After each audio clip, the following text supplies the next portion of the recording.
They say you are what you eat, so I don't eat chicken feet. But I love me some of Grandma's pickled beets. Well, cut it up, put it in the pan, throw it over your shoulder and see where it lands right here in Farmer's Kitchen.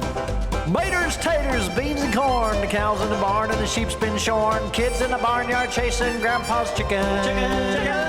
Spices, slices, cuts and dices, gonna slash your grocery prices right here in Farmer's Kitchen. Help you grow your garden good with recipes to suit your mood. Try some grub you've never tried before. Smash it with a wooden mallet, gonna educate your palate. Right here in Farmer's Kitchen, in Tim Farmer's Country Kitchen. We're gonna cook something good now. Hello and welcome to the Farmer's Kitchen. We're the farmers. This is our kitchen. We're experimenting tonight. This is not an experiment. We've already done this one. When we went to the fair, we talked to so many people and we got so many old-fashioned recipes. First of all, we met Sandy Slater. Sweet the lady. Sweetest lady I think we've ever met. I want to adopt Sandy as my aunt. I like that idea. You want her as your aunt? She greeted us every day. She was so sweet. She actually worked at the fair and she gave us this recipe that her mother used to make. And it reminds me of your apple cake. It's almost indescribable. It's an old-fashioned recipe and it takes a while to make, but it's worth it. And I'm keeping my eye on my pork chops. I am working on the perfect pork chop. I want the crispy, perfect pork chop. I don't want to sit and get the stove all dirty and mess around with oil.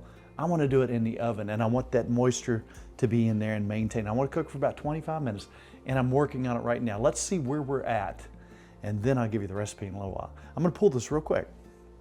Okay, 2 different breadings. Let's see where we're at temperature-wise. Pork, now they have lowered that over the last couple of years.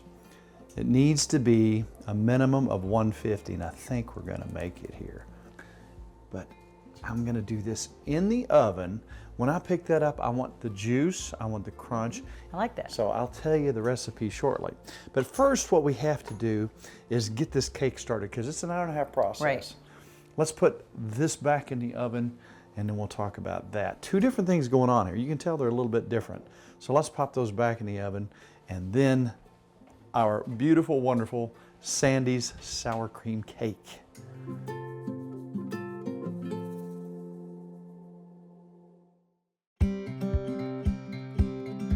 So how do we start this process? Well, there's only, you see, 6 ingredients.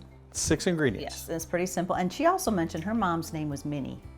Minnie, isn't that cute? I like that. And she said Minnie would cook desserts all the time. And she said this is something that she would make and she'd actually freeze it and have them in her freezer to pull out and eat. She calls it a pound cake. So a sour cream pound cake. So it's, I like it better than the apple cake. You like the apple cake? This is my cake. It is so indescribably good. It is so dense, it's thick, but the flavor is just so creamy and rich. You don't need icing. Just some powdered sugar. Just some powdered sugar. It's amazing. We were on the boat not too long ago fishing, and we had our little grandson with us, and we were just cramming it in our mouth. And every time we put it in our mouth, we caught a fish. That's right. I'm convinced that this is what we need every time we go fishing. Is that what it is? A whole cake? Okay. I'm sure. All right. Tell me what I can do to help you. You're going to be my mixer guy today. I'm quite the master at mixing. You are. And I'm going to start with 2 sticks of butter. Oh, it's buttery. Butter That's a is good description. Buttery is good. Now I've let this butter sit out. It's soft. So Gotcha. let's go ahead and you can go ahead and get that going. Let's get that mixed up. Room temperature. There's our butter. Now, How am I doing? You're doing really good. You're a good mixer boy. 3 cups of sugar. All right. Lots of sugar. So we're going to add that slowly. I like these simple recipes. It's just hard for me to believe that with just these ingredients you get so much taste. The magic. Go ahead and turn it down a pinch, maybe. Turn it down? Yeah, just a pinch. All right. What, 1 cup of sour cream. So far 2 sticks of butter, 3 cups of sugar. Now we're going to put a cup of sour cream in there. That's the magic. This is the magic. If you don't like sour cream, I guarantee you like sour cream cake. Yeah, you would. All right, go ahead and make that crazy for a little bit, mixing. Crank it up. till we get it all mixed in there nice. That is looking good. How about mixing skills? You are an excellent mixer. If you had to put me on a scale from like 1 to a billion, what would I be? 2 billion. You are really good. I need you down here every time I make a cake doing this. All right, you can turn it off. We'll talk about what we're gonna do next. Now the next thing that I read, she actually gave me the recipe that had been written by her mother. I took a picture of it, which I love. She gave us a couple recipes.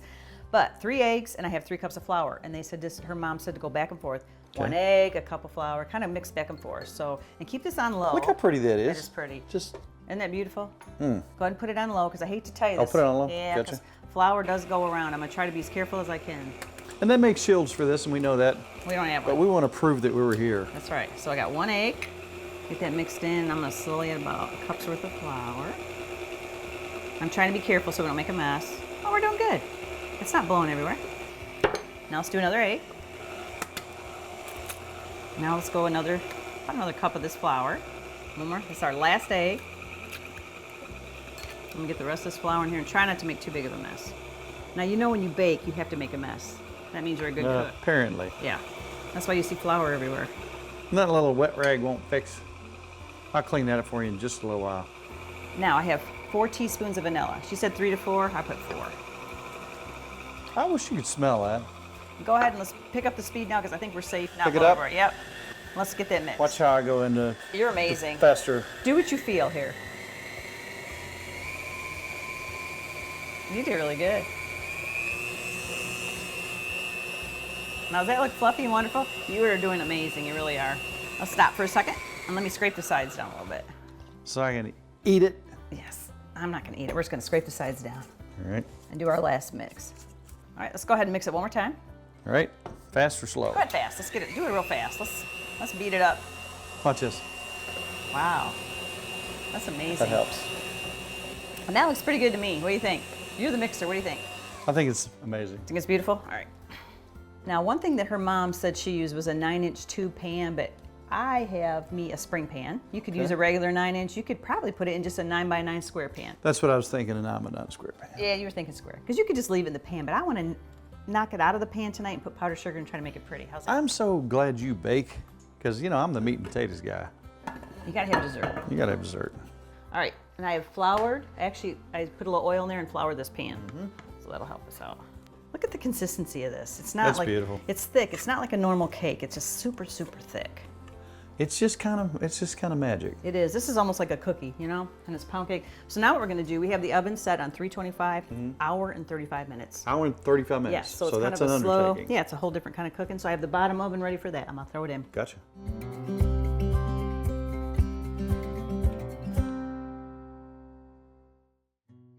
Now, one thing that we have fun with in our kitchen is, you know, we have our old standards that sometimes we even forget, like, have we done that on the show yet?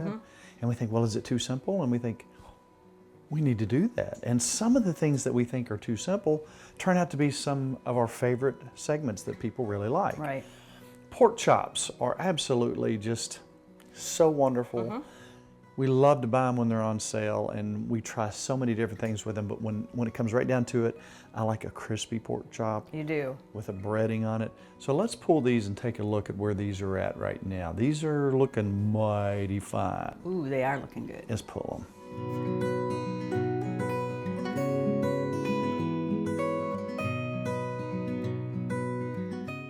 These are two separate things, and we'll tell you what they are in just a minute.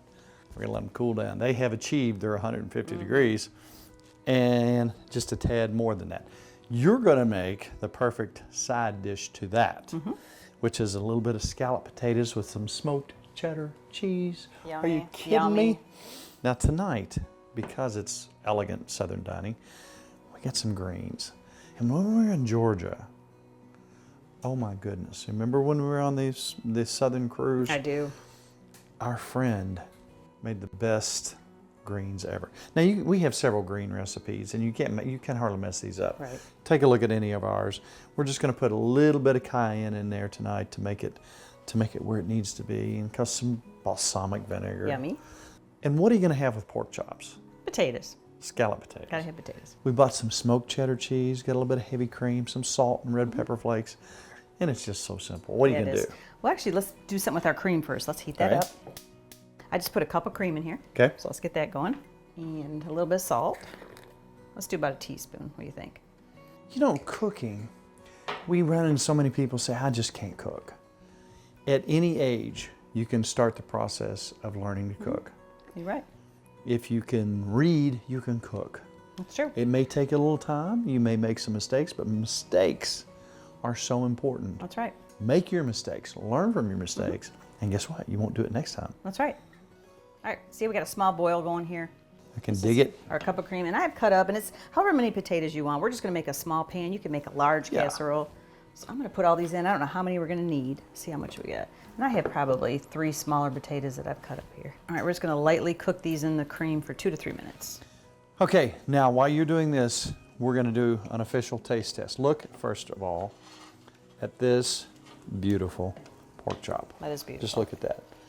I want you to taste test this and see which one you like the best. That's good. Very yummy. Wow. Nice and juicy inside, crispy on the outside. Ooh, I want to try another one. This one is seasoned differently. That's good too. I like them both. That's tough. They're both good. Oh, I'll eat both. well, see what I was gonna do, I was gonna pick the winner and then make that. We're gonna split the difference. We're gonna make them both. I think you should. All right, our potatoes are ready. Okay, let's get our potatoes going. And what I'm going to do is just kind of layer this. They've just kind of been in here a couple minutes. Smoked cheddar. I'm smelling it over here. Just going to kind of divide them up here a little bit. And here's, I've already grated this. You got me a bar of cheese. Put a little in there. So this is gonna be in its own ramekin. That's right. We'll share it. Oh my. Maybe we should have made a huge one of these. I could eat this all day. I'm going to go one more layer. What do you think? A little bit more? Oh yeah. Now what temperature are you gonna cook this at? This is 350 for 1 hour. Gotcha. Put a little more cheese on this. Beautiful. What do you think? Beautiful. Do you want a little bit more of that cream in there? Or do you think we're good? I ain't scared. Just a little bit more? Let's get all the gooey goodness in there. Gooey's good. Yum.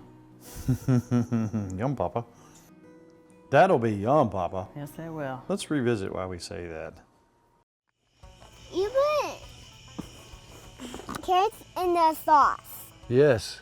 That'll be yum. That'll be yum. Carrots in the sauce will be That would be absolutely yum. outstanding. That would be yum. Look at this gooey goodness. It's gonna be. Yummy. We got some greens. We got pork chops.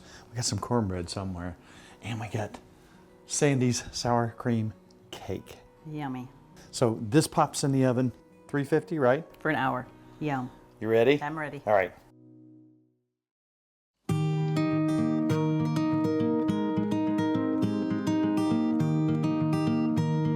I'm gonna do 2 things tonight.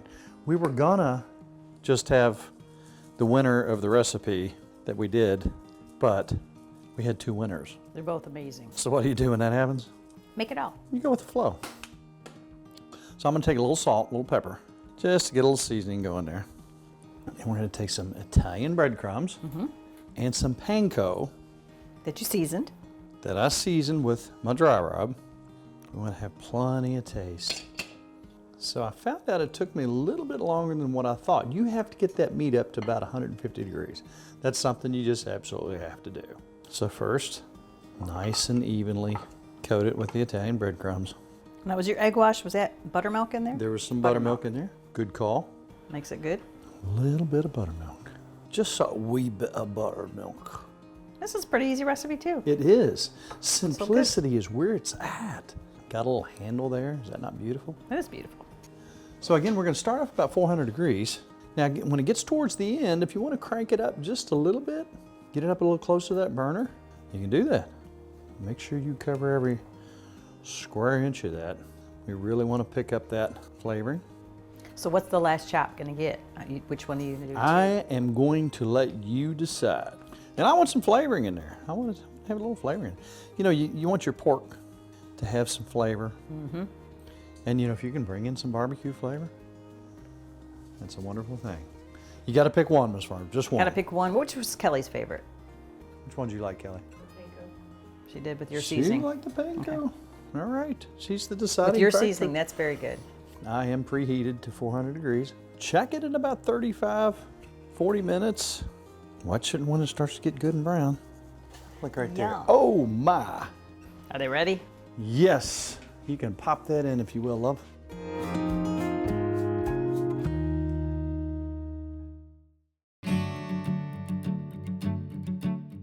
Years and years ago, the turn of the last century, around 1900, whole families survived because of this particular tree and this particular chestnut right here. There are tales of bear that were 500 pounds. Turkeys filled their gullets up with this thing. Farmers would let their hogs out. The hogs would get so fat due to the protein Chestnuts, in these wow. things. Do you remember the song, the Christmas song? Is it time to decorate? Chestnuts? No, not quite yet. Chestnuts roasting on an open fire Yes. was supposedly a nostalgic song about this. In the early 1900s, there was an Asian blight that came in. They ruined those trees. I have often wondered what's going on right now in Kentucky and around the United States with the American chestnut restoration. And I finally hooked up with Ken Darnell down at Eastern Kentucky University, and we found out some interesting stuff that's going on right now as we speak. Let's go visit with him.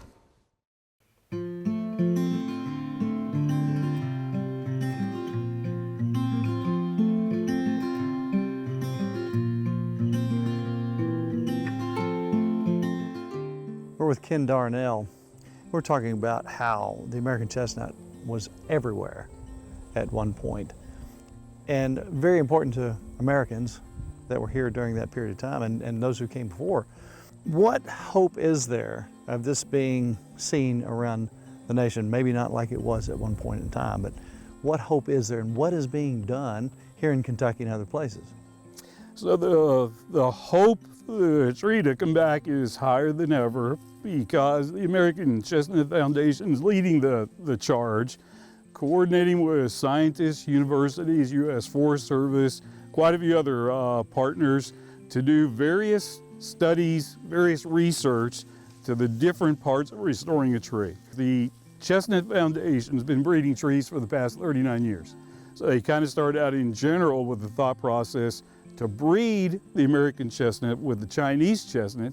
The Chinese chestnut has natural tolerance, is the right word, to the blight. It gets it, but then the Chinese trees has mechanisms to scar over the blight and continue to live. The American chestnut just does not have that same ability. So we have several hybrid orchards that we have kind of developed on our own with some help from our regional scientists. So we're doing our thing with just, for the most part, Kentucky genes from Kentucky trees. So as you can see behind you, we've got some pretty healthy trees. We have planted here 3,650 trees. Beginning 2016 was the first planting, which was right down here behind us. So we planted trees in here for the first 3 years, 16, 17, 18 basically. That's the trees you see back there, and they're now hitting 20 feet, even up to 21, 22 feet, and producing a few burrs you can see on the trees behind us. So we've had some pretty good success here. From the 3,650 planted, we have thinned them down now to the current 1,214. As trees died naturally from the blight, we cut those out. We also inject some blight into the larger trees to test them. Then we watch how the tree reacts. If it tries to scar over like a Chinese tree does, we keep that tree. If it doesn't defend itself and scar over that canker from the blight, then we cut that tree out. So out of 3,650 trees planted, in this orchard we'll end up keeping the top 25, maybe 30. So we are just a little over halfway to the sortation process to thin these trees out to get the best trees that then will be allowed to pollinate each other to share their good genes from different mother trees that have come from all over regional area to make some good nuts to plant and develop another orchard. Probably 5 years away from getting down those best 25 trees. So in our lifetime, we could see trees producing in the forest. So yeah, so we could be seeing trees in the forest. As a matter of fact, there are some restoration plantings currently occurring by the U.S. Forest Service, among a couple other people, to test the hybrids we have, which these hybrids average 94% American, 6% Chinese genes, trying to get the right genes into them. So a few of those trees have been planted in the forest. They've not been that competitive and healthy yet compared to the other trees, and also to live long enough to shoot up into the canopy where they can be like the former big American chestnuts, get up in that canopy, get the sunlight, grow strong enough to produce plenty of burrs to produce more trees. In our lifetime, we are certainly going to have some trees planted, more for, I think, tests, more for proof, but those plantings here in the coming few years are certainly going to expand. Are we going to see a forestful American chestnuts? That's hundreds of years away. Right.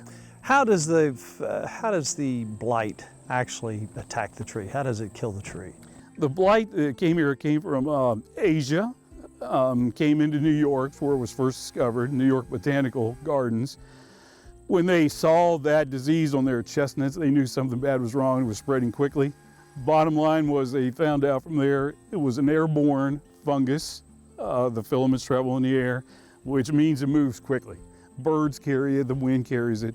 So it only took 40 or 50 years to travel the whole range to kill most of the trees. A few scattered trees kind of hid from the blight for a short time. But the blight basically is in pretty much everywhere, so the trees can't hide forever. Airborne blight kills the cambial layer, gets into the bark, starts eating the cambial layer, which kills the branches and then kills the main stem, kills the top of the tree. Remaining trees that are not, we can't say they're unaffected, but have managed to pull through, where are those at, some of the larger trees? I think the American Chestnut Foundation has documented something like 26 large LSA trees, they're called, large surviving American trees, scattered, I know, from Kentucky to Maine and quite a few states in between. They have survived the blight and they have cankers and scars to prove it. Some mechanism, maybe something different in each tree. Our scientists are studying that. What is it? They are breeding those trees a lot, trying to get their genes into our population. They must have something good. Now, there are bigger trees like out west where people carried them and planted outside the blight range. They're full Americans, but they're not the Appalachian surviving trees. So around 26 of those. Well, thank you so much for giving us hope. We appreciate the visit today. You're welcome. Thank you for coming out here.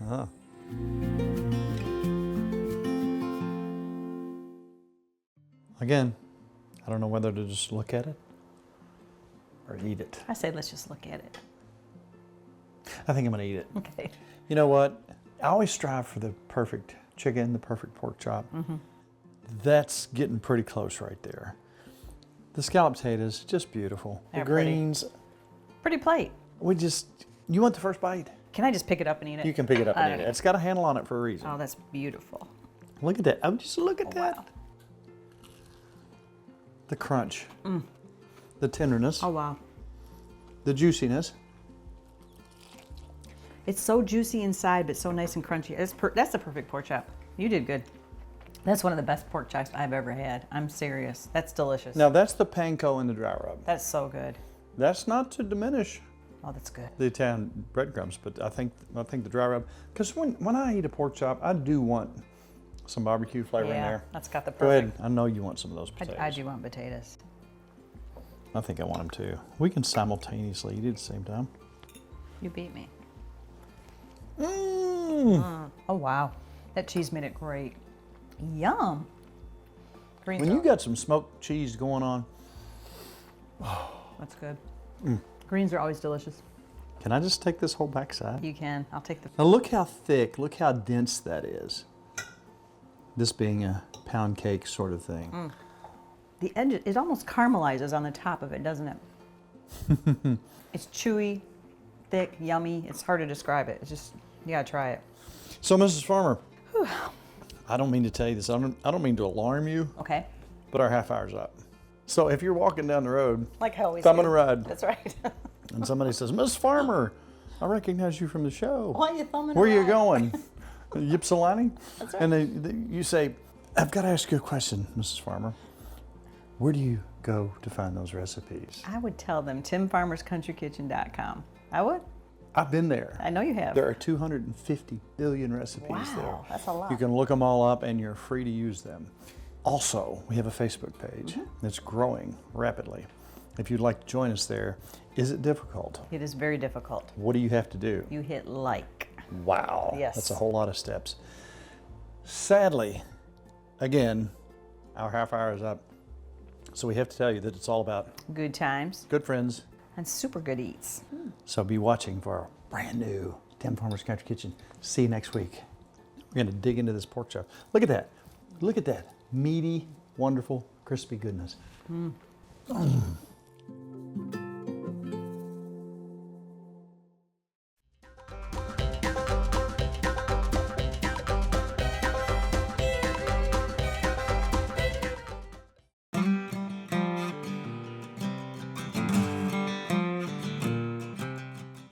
We have been catering for a lot of years, and I wanted everything to have a specific taste. Therefore, I had to come up with my own products. Right. A dry rub, chow chow, and our barbecue sauce are something that we use in all our catering gigs.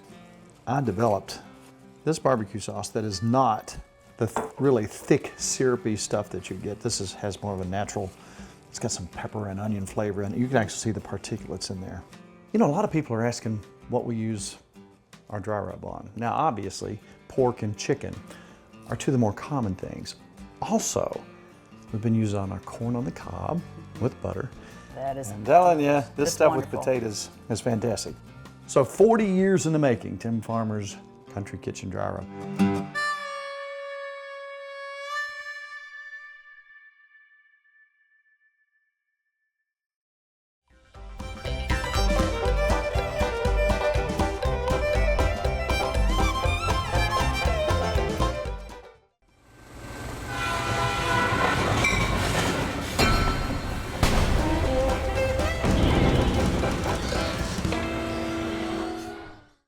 Funding for Tim Farmer's Country Kitchen is brought to you by Emerson Farms Country Store. Something for every member of the family. Ephraim McDowell Medical Center in Danville, Kentucky. Gulf Coast Connection. Seafood straight from the Gulf to you. The Spine Center of Central Kentucky. Wilderness Road Hospitality, Stanford, Kentucky. Visit Frankfort, Kentucky's spirited capital city.